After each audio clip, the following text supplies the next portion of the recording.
and today we're going to specialise in look into the area of what we call workforce coachability.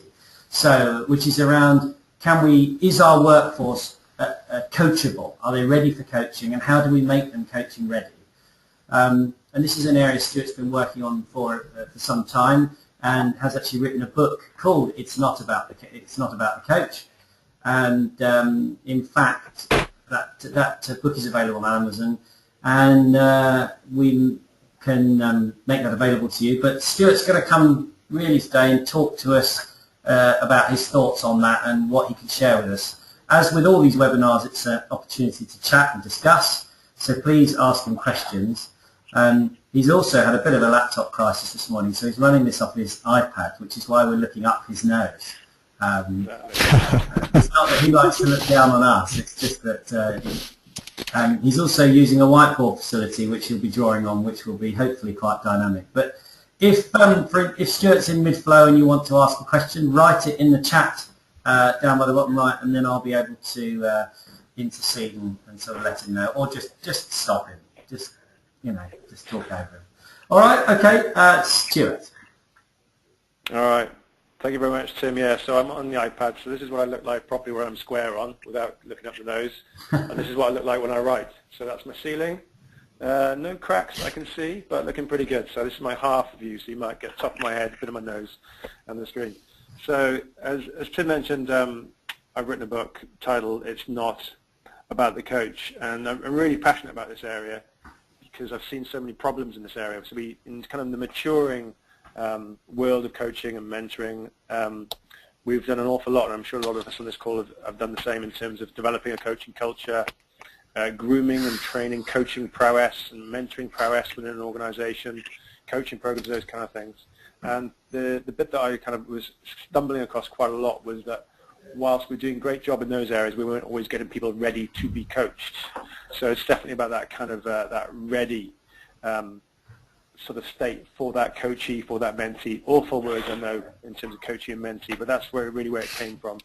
So I was working at the time as a consultant to the National Trust, and I was doing some really enjoyable work in terms of developing the coaches. We had 16 senior managers and with the buy-in and the advocates for coaching and all that kind of really good stuff.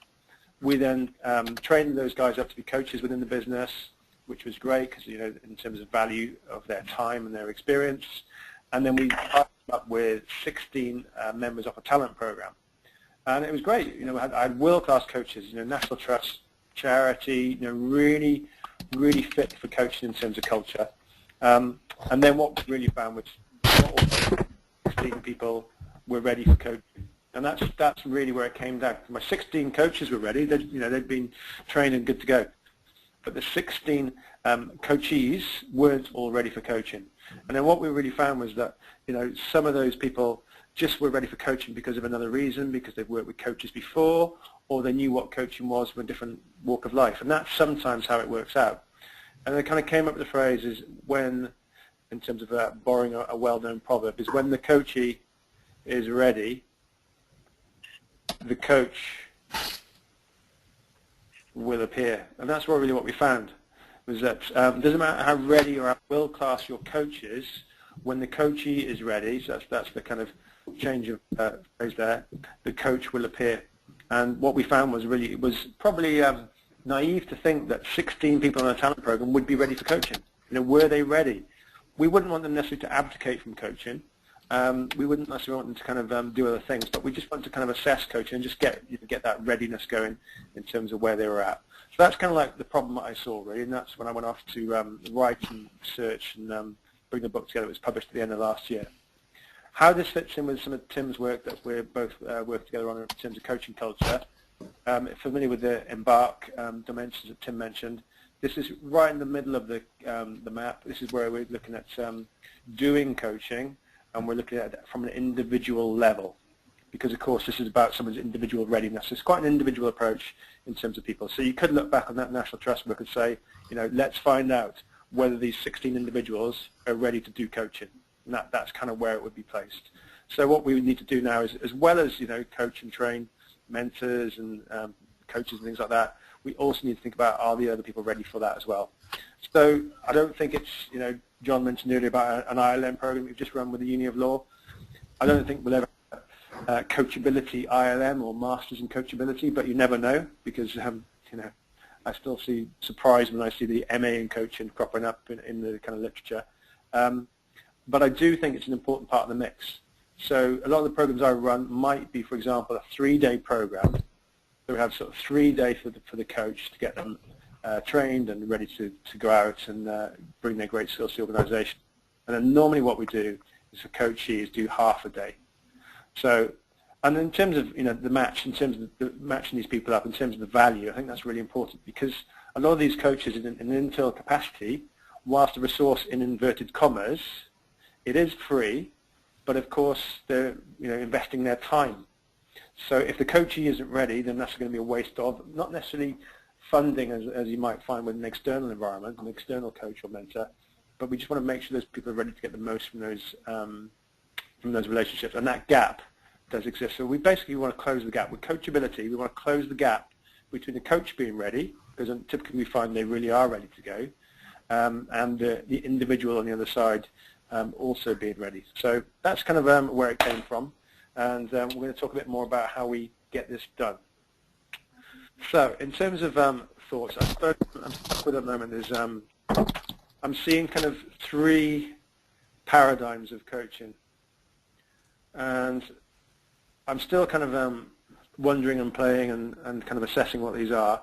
I think the current paradigm of coaching is something a little bit like this. You've got the coach in one corner, and then you've got coachee over here. And on the National Trust example, what we were trying to do here, we were trying to take the coaches, draw an arrow to coachee, and create a coaching environment. And for the reasons I mentioned earlier, I don't really think that works in all instances. Sometimes it does. If the coachee is ready, it'll work. If they're not ready, it won't work. And people ask me, does coaching work? Is it a great resource? I say yes, and then in brackets I say only if the coachee is ready. So I think that's kind of paradigm number 1, which is sort of settling on. I think that's a conditional paradigm. I think if we use the exact words, what my book and what work Tim and I are talking about in terms of coaching culture is having stuff across the top in the red operate and having the arrow coming the other way. So that's the paradigm of coaching that I'm most keen on. I think it works really well in society today. I think the top one in red is more about hierarchy, command and control. Will be done to you. You will attend the talent program and you will 6.7 hours of coaching, whatever it is. Maybe you need that kind of structure and rigor sometimes. Maybe you do need at the start of a journey in terms of coaching. But I also think that you need to get to that point where it's coachee-led. And that's the way I kind of describe it, if you're kind of looking at what we're really after here, is this is when it's kind of the ability to self-coach. So when the individual comes back, the coach comes back saying, I've thought about what we talked about last week. What I really want to do is this, and I've spoken to that person. I think I need to change my goals. They need to be refined slightly. And actually sometimes, as we know ourselves as coaches, we could sit there, be fairly invisible, make a cup of tea, come back, and they're still self-coaching. That's what we really want from this piece of work, is the ability for that person to self-coach and take a bit more responsibility rather than coaching being done to them at worse. And that's kind of really where I got to in terms of the paradigms of coaching. I thought that was it, really. So you kind of got arrows going one way and arrows going another way. And then basically kind of in the recycling zone, this is my 3rd paradigm of coaching, is where there is no real coach or coachee role or definition, and actually it's just a coaching conversation. So I think if you can get to that point where it feels mutual, where it's beneficial for both, I think that's a really good place to be. So if you look at culture, if you're looking at where you are now and where you need to be, you've got 3 paradigms here. And where are you on that paradigm, and where's the journey, and how long will it take you to get there? So are you still having to be in the red corner of having to lead, the coaching from the coach perspective?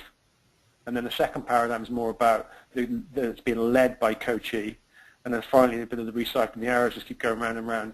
Is it a coaching organization, a coaching culture where it's natural, where boss and team member can sit in the same room, and the boss might say, what are your timelines looking like for this? I've noticed some resistance to the project. How are you facing this? X, Y, and Z. So, they might be the coach for that split second.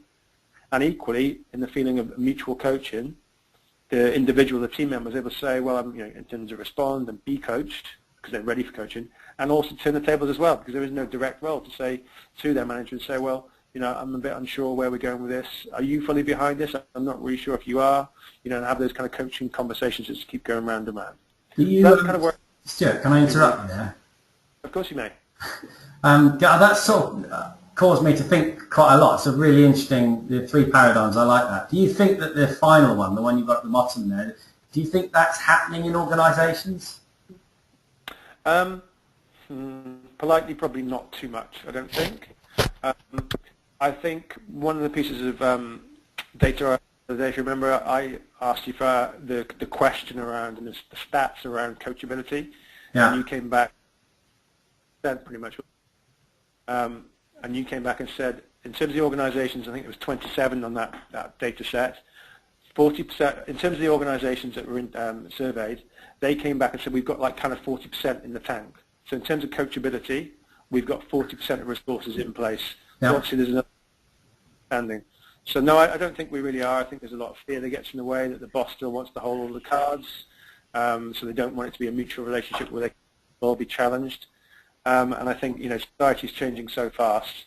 I don't think I'd ever hold a graduate to the red paradigm. Probably not even the one in the middle. They really want to have that openness to be able to march into the CEO's office and say, in this, and why is your presentation lacking in impact? Those kind of things. So probably not in too much, Tim. I don't think. Does that answer your question? Yeah, I think it's interesting the dynamic of the young people, the graduates, coming in and putting in that coaching challenge, because I think that whole young generation is partly what's driving the coaching culture initiatives overall. Yeah, I think so. I think respond quickly. I'll give you a good example of that last C there. Is and John, who's on the webinar here, will know this. Is that when we train coaches, what we often end up doing is asking for the top model, the top paradigm in terms of skills practice. So towards the end of the day on a one-day program, as you know, we'll always set up some coaching simulation where typically 3 people get together. You have a coach, a coachee, observer, and you swap around. Okay, fairly traditional. I mean, it works well, so that's why it's traditional. It doesn't need to be any more complex than that necessarily. And what I found with that is that you are calling upon people to play direct roles at a certain time, and maybe it's not always like that. Life isn't always like that. So what I've tried to do with those situations is also say, why not 3 people just have a coaching conversation where someone might come to the table and say, okay, I'm not really sure I'm going to approach X, Y, and Z, and bring something. And all 3 people have a conversation around that. That's all embodies listening, questioning, observation, and has personal development progress at the heart of it, really. So that's been a good change for me, because I think if you try and force people into these roles, that might not be what they need. Because ultimately, back to one of my previous scribbles, if they're not ready for that, then what's the point? You can't really take it. You can't lead that. You can lead the horse to water, but can you make them drink? So. Okay, shall we get any reflections from anyone on what they think about that? Because I think I have this view on this. I totally agree with what you're saying. I guess my concern is that the reality of life is, and the reality of employees in the workplace is, we've got a long way to go before we can achieve that environment. Let's see what other people have a view. Simon? I think, Tim, the big point for me is around understanding and how you would define coachability. What do we actually mean by coachability? Have people got A, the ability, and B, have they got the capability? Because we all have the ability to drive a motor car, but do we have the capabilities? And you're taking graduates, for example, and I have graduates in the business, but have they got the actual capability of, say, mastering a technical presentation to a board of directors? We all have the ability of giving a presentation, but have they got the capabilities to actually go and do it? And the analogy I was giving, we all have the ability to drive a car, but have we got the capability of driving a Formula One racing car? I think what's really interesting about definitions, and this is where I really found the challenges in my work, I don't really know what to call this. We're calling this coachability, and I don't know whether that works grammatically for people. But it's just not words that are used in everyday life. Where I got a lot of inspiration for the book is like many places, is a different discipline, which was sport. So, you know, Sure. sports taught us a lot about goal setting and things like that. Not necessarily the coaching, but the coachability, because you do see in sport and literature, you know, people are asking how coachable is this person, which is really the question behind this question today. You know, and players and managers will want to know how fast can this person run, what their stats like, where they played before, what position can they play, and how coachable are they? You know, can It's also the underlying point of the actual talent they have to do it. Have they got the talent, and unpicking what talent means, and has the employee, or you know, the coach, got the coaching ability to nurture that talent to the next level?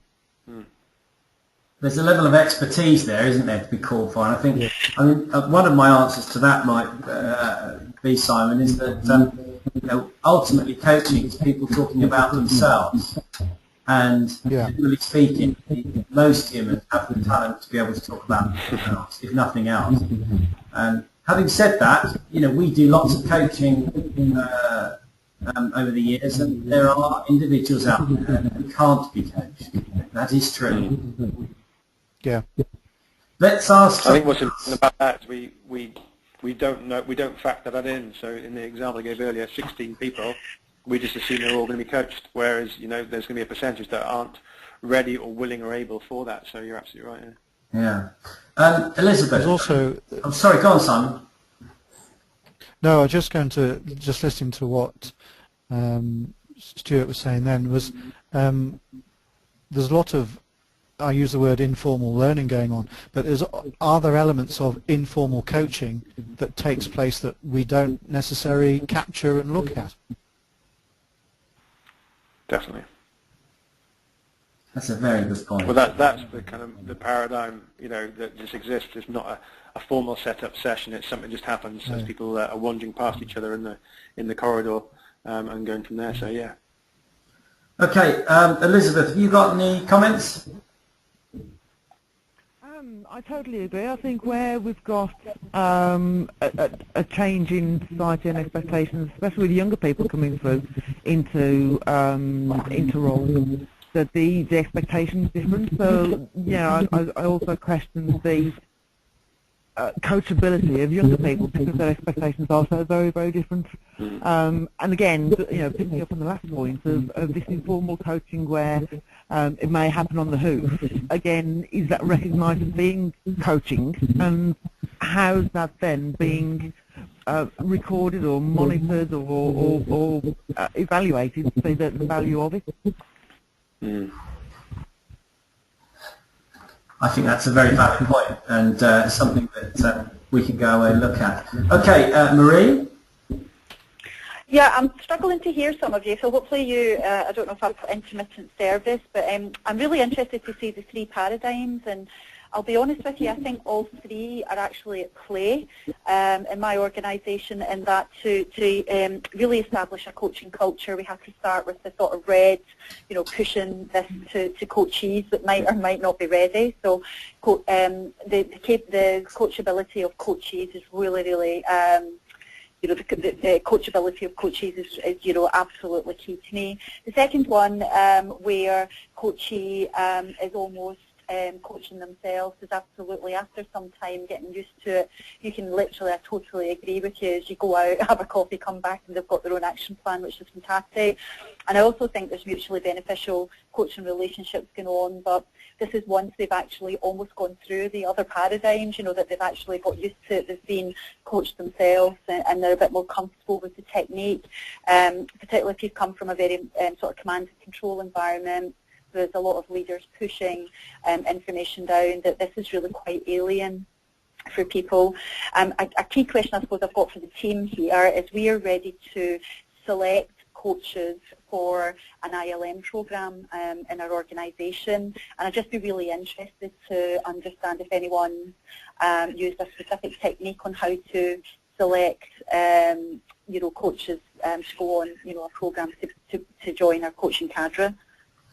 I think John Thornbury might be a good position to do that, because that's exactly what he has done. He's just run an ILM program for internal coaches. So, John? Well, not really as a particular technique, if I'm being honest with you.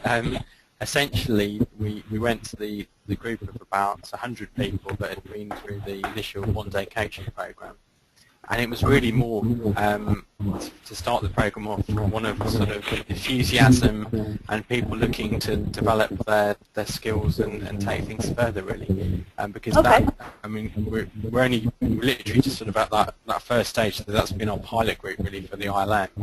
Sure. And what we wanted, I guess, people to be really engaged with it, enthusiastic about it, that we're going to help go back and sell that message as well.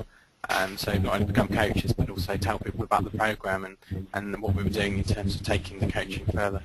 But in terms of, to become advocates. John, in terms of your selection process, one of the things you did do was that you ran, if you like, one-day coaching programs, and out of those you realised that there were certain individuals placed in key positions in the organisation that had a definite interest in coaching. And that is certainly one strategy for selecting your coaches. Obviously, there are a number of different strategies for selecting coaches to go through an internal coach program. But one of them is identifying key individuals who have a passion and an interest that you can use to leverage. And the other ones are obviously the people within your HR and development community, but strategic players as well. There's a number of things to consider that need to come across the business. Okay. Yes. Yeah, thanks for that. Thanks, guys. That's useful. Cheers. Okay, no problem. Elizabeth has had to go to another meeting. Louise, are you there? Yes, I am, but I'm having really difficulties hearing you. It's really not a good line. And it's a shame because I would have liked to have heard what you just said. Because yeah, I mean we do a lot around kind of coaching in terms of recently kind of broadening it out to our interns. I think we're talking about young people and graduates, and I think there's a lot to be said for kind of the preparation and the giving them the opportunity to understand what it really looks like if it's something that's for them, and giving the opportunities to kind of have regular contact with the coach who builds up that relationship with them. And I think it really is about that kind of setting the scene and getting them to really think about the kind of coaching conversation that they'd like to have. Okay, well the good news is, Louise, that I'm recording this webinar and technology works. You should get a nice clear version of it at a later date. So I'll make sure that gets its way through to you so that you can hear better. Yeah, thank you. I can. Yeah, you're kind of cutting in and out. Okay, well I think that's what I will do is when Stuart's talking, I'll mute everybody else, and that will prevent a lot of feedback and hopefully make a difference. Okay. Okay, Stuart, it's 1 o'clock. One of the things we say is that because it's lunchtime, if people want to leave after 1, they can. But I think there's some interest here, so if you want to keep going for another 10 minutes or so, and then we'll start to wrap it up. And if anyone wants to stick around and chat, they can. Okay, perfect, Tim. Thanks for that. I really have one more thing to share anyway, so that works out perfectly. The one thing I'd add there, whilst we were talking about the coaches, we drifted off a little bit to talk about the coaches. If we're going to be talking about coaches, I would say one thing about coaches is some of the best coaches happen to be one of the best coachees as well. So if somebody's been through a coaching program, formally or informally, has been a great learner and has gone on a journey, they go on to make some of the best coaches. Again, it's a bit like the sporting example. Some of the best players go on to be the best coaches because they've been through that environment. So, in looking for coach selection, you can see how coachable they are. That could be one of the factors to consider as well. So, let me just throw in the kind of insert table and just say kind of final word in terms of, if we're going to talk about coachability, what is coachability? And then from my research and then into the book where it ended up being about 85 interviews, I ended up developing these 9 different areas. And I would say, what we do here is, if I was to ask you the question, what makes a great coach or mentor and leader, you'd be reeling these things off and telling me about the millions of books in the bookshelf.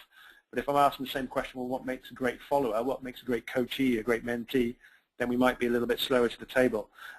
What I've got here is some ideas in terms of what this looks like, and I would say that it looks like this in many ways, but I would say you can create your own because I think it's very, very individual. So what one great coach does is quite different perhaps to another great coach, is that ability to land. We do need some of this. So this map that I'm going to present here isn't necessarily the be-all and end-all. It's the top 9 things that came out from my research, but I would say you can add your own and what really matters for that individual, because it's such an individual learning experience. It is okay for the coachee to be able to say, well, I think the thing that's going to make me really successful as a learner, as a sponge, as somebody who can self-coach is something that you might not see in this map. So it's you've got free reign to make this your own. Give them this map at the start, a copy of the book, some material to kind of get them ready, and then come and say, well, where are you? How do you think you're going to shape up on this coaching? Or I help them develop it as we go through. Because what I don't want to be doing as a coach is really coaching the person to be coachable. And that's often what I end up doing. I often end up having to coach on one level around someone's business goals, whatever it might be, and having to coach them on the actual ability of being coached. Okay. So let's just look at what we've got here. There's sort of 9 different areas. The first one is about being authentic. So a great coachee will be authentic, i.e. they'll know the direction they're heading in, they'll know what their internal values and how they can apply those internal values to the external environment. So that would be a great sign for a coachee in terms of their coachability. It's a bit like that direction, really. They know where they're headed on the coaching because they know themselves well. Things like self-awareness come in here as well. The second one to look at is around change, and that's the ability for the coachee to change personally, for other people around them to lead change and respond to change. And then the final one at the top is around EM, up there, is about their emotions, their ability to listen, be signposted by their emotions, as well as their thoughts, but of course the emotional intelligence can be really important. And all those things add up to being a great coachee can assess different possibilities. That's the word up there in red, POS. So the possibilities, i.e. they're able to handle and hold on to lots of different ideas, thoughts, comments, and queries in order for them to move themselves forward. Okay? So those are kind of top 3s coming out. Tends to be, not exclusively, tends to be towards the start of the coaching engagements, that they're authentic, can deal with change, and they can respond and listen to their emotions. In the middle section is a bit more about perception, and this is where their perception would change and shift. So this is things like being curious about themselves, about other people, and asking themselves questions about who they are, why things are the way they are, and why things could be perhaps change or quite different. In the middle, we've got challenge. So that's ability for the individual to challenge themselves and challenge other people. So that's the whole self-development part, in the middle, the friction, the tension, the stress from moving from one place to another. And at the top, our big friend in coaching and mentoring is around cue for questions. Now, it's a real paradigm shift for some people, in that they might not be used to asking themselves questions, other people questions, and instead they're after that kind of teleholic society, is they want the answer. And we all know most of our illustrious education systems and upbringings were based on the answer, not the question. And we know that coaching flips on its head, doesn't necessarily have an answer. The coach doesn't have the answer. Maybe the coachee doesn't have the answer either, but it's about asking that question. So far what you've got as a coachee, you can assess possibilities and consider it and let their perception shift and change. When we get to the final box, which then is around performance, that's things about goals. For me, many of us have used the GROW model, and G would be at the start of this. I think best place really for goals to be agreed, considered and shaped is towards the end of a coaching environment, towards the end of the relationship. So that's where the performance really kicks in. They're actually doing something differently, and it's about the goals that are definitely in the right direction. Couple to go. The next one then is around, in terms of their performance changing as an individual, is around the system around them will change. The network around them will change, so that they have a system, they have a new operating system around them. And then the final one at the top there is energy. NRG is that they have more fuel in the tank for whatever their business goal might have been. They have more fuel in the tank for the project they've been talking about, the promotions is common, whatever it might be.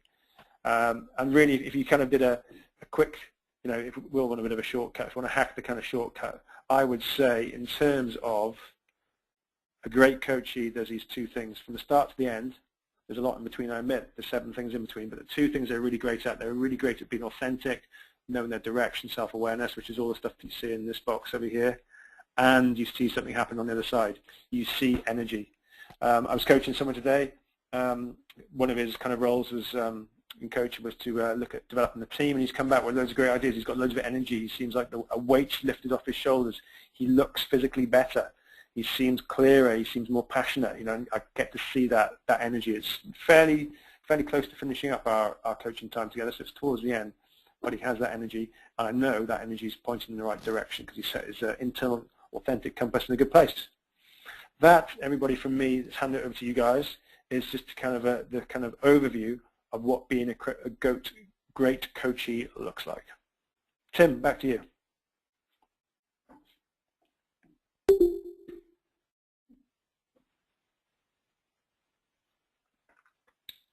Hello. Can't hear you, Tim. Oh, I can't. Helps. Tim. I always find it helps if I unmute myself when I'm on a webinar. Thanks for that. Yeah, Simon's about to leave, so we'll start with him again. From my point of view, I'd be interested, Stuart, to challenge you more on this model, which I see has benefit, but I don't fully understand. So I think others might be in the same space as that, and there might be more questions need to be answered. But Simon, since you've got to go, did you want anything you wanted to just put to Stuart in terms of his research on coachability?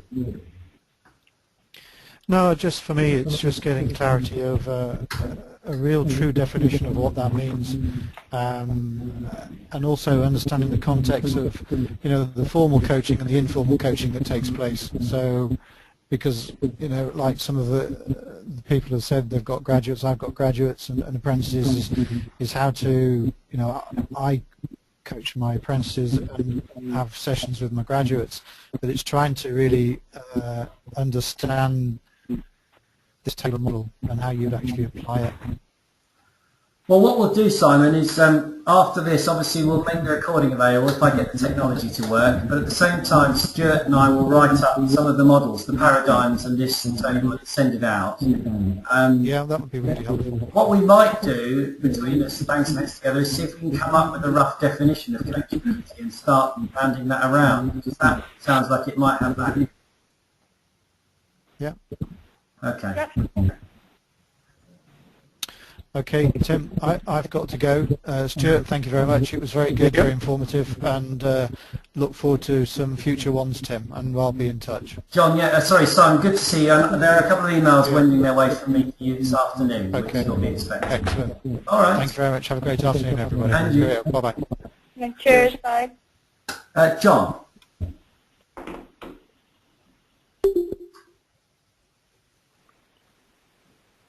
Hello. Hiya. Thoughts on the model? Yeah, it makes a lot of sense. I mean, I can see some of those processes developing really in terms of the coaching that I'm doing with people. People certainly from the early meetings going through and then sort of becoming much more energized and sort of challenging themselves really and coming to those meetings much more prepared. So in a sense, I can see the role, you know, the role of the coach does change and becomes a much more equal role. So that definitely practice that. I can see that coming through.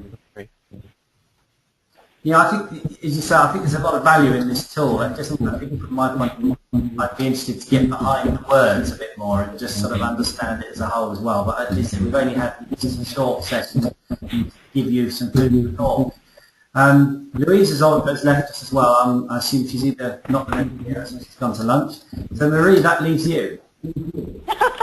No pressure, and my laptop's just died, so I think it's one of those days today. But yeah, I find it really informative. I think I'd probably need a wee bit more discussion on the last section on performance, because it's sort of a paradigm shift for me to look at goals towards the end of it. So I just need to understand that a bit more, but I don't have time to go into that today. I really liked the first two columns, the possibilities and perception, and I think I'm actually going to use some of that to help with the sort of selection process of possible coaches. So it's a really good base for me to work on. So yeah, like the model, but just that last column, I'm just not fully understanding, so I'd need a bit more info on that, but not find it very useful, and thanks very much for hosting, and thanks for the presentation. Sure. No problem. No worries. Thanks, Marie. Stuart, have you got anything to add? Okay. Yeah, I have. I can't remember what my exact language, but but one thing I would say, it's not really a model or a tool. I might have called it that because I sometimes slip into that. I would say it's more of a map. Yeah. So there's not really anything scientific to do in order to kind of get to goals, you know. I just typically find it towards the end of the map. So you're on all, you know, if I'm coaching someone, the person I was coaching today was doing all of these 9 things within a minute. Maybe he was doing one at the end. So it's definitely not about waiting till the 6th out of 8 coaching session to talk about goals and systems and energy. That's just maybe where you'll find it more often on the map. So it's kind of like, you know, here's the landscape of being a coachee. Here are the top 9 must-see sites. If you're going to go to London, here are the top 9 sites to go to. And if you have a great time in London, it's maybe it's because you've seen these top sites. But of course, there's people who find, you know, 13, 14 other things that are much more resonant with them, really. So it's just a way of trying to put something under the nose of the coachee, saying, listen, you're going to be, you know, if you are going to be coached, these are the things that you'd need to deliver on in order to sign up to being a great learner, a great sponge, and a great self-coach, really. So, yeah, I hope that helps a little bit of precision there around it being a map rather than a model or a tool or a process or anything like that, That does. It's probably my linear thinking style. But yeah, that's great, Stuart. Thanks for clarifying that. No problem. Okay. Right, thank you very much. Thank you very much for joining us. That ends the Workforce Coachability webinar for the Coaching Cultures Think Tank. And this webinar will be recorded, and if technology allows, we'll be in a position to send it out, and people can review it from then on. If you want any more information, obviously contact me, Tim Hawkes, at unlimitedpotential.co.uk. Thank you, Stuart. Have a good day. Thank you very much. Thank you. And thank you very much, John and Marie. Thank you. Thanks very much. Bye. Bye-bye. Bye-bye.